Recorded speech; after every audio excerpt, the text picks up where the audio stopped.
Great to be back in this wonderful, historic and very beautiful arena here in the heart of Dublin's fair city for round 7 of the 8 competitions in the FEI Nations Cup series. It's a very, very vital competition for so many teams here tomorrow afternoon, Friday afternoon, and I think that there's more pressure on more teams than there's ever been in any qualifier this year. Top of the table there, Netherlands, they've won 3, and it's ironic to think that they actually won here in this great arena last year, which actually saved them from relegation.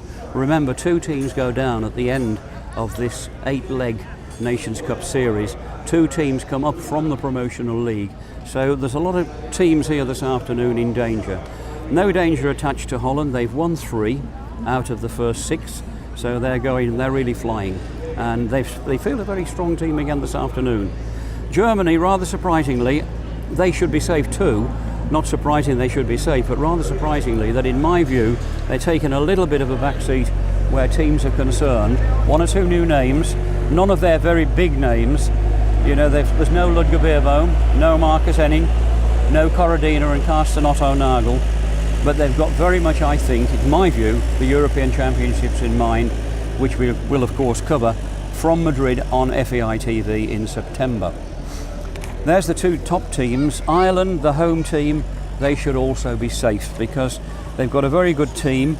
They're on 32.5 points, 3rd place as I said at the moment, and a team with Nicola Fitzgibbon, Dennis Lynch, Billy Toomey, Shane Sweetenham, as well as Shane Breen. They've got 5 very good riders there to play for. They've got the pressure of it being on their own ground. They'll have an added dimension there, but they'll be up to it. The next team down, Britain, the next 2 teams should be okay if it goes well with them. That's Britain and France. Britain, they haven't actually won one, they've been second twice. They've got a very good team this afternoon. John Whittaker's the non-jumping 5th member, but they've got Michael Whittaker, Robert Smith, Nick Skelton and Scott Brash, who's been going really, really well. France, bit of an enigma really. They won the whole thing last year. They won the first 3 legs. They haven't, incredibly, won one this year. They've been in every one with their top possible team.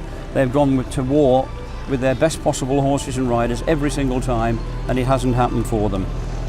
This time they've got Roger-Yves Bost, Patrice Delaveau, Penelope Leprevaux, Michel Robert and world number 2 Kevin Stote. You'd think if they can't win with a team like that this afternoon, they're not going to win anywhere. But all to play for, you wouldn't really know. They'll be trying, and I would think they will start favourites this afternoon.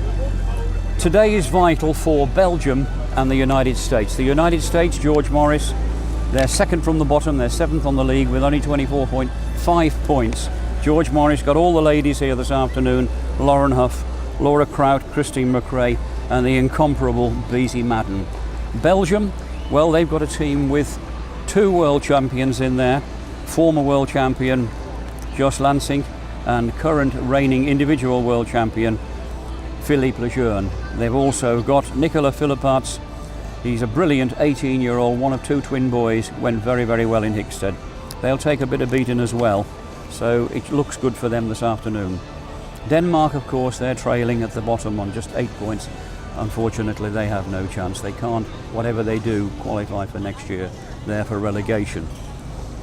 It's all to play for here. The weather looks set fair. The ground is absolutely brilliant. I've never seen better ground in my life. It's going to be an absolute cracker. Join us at 2:55 English Central European summertime tomorrow afternoon. That's Friday.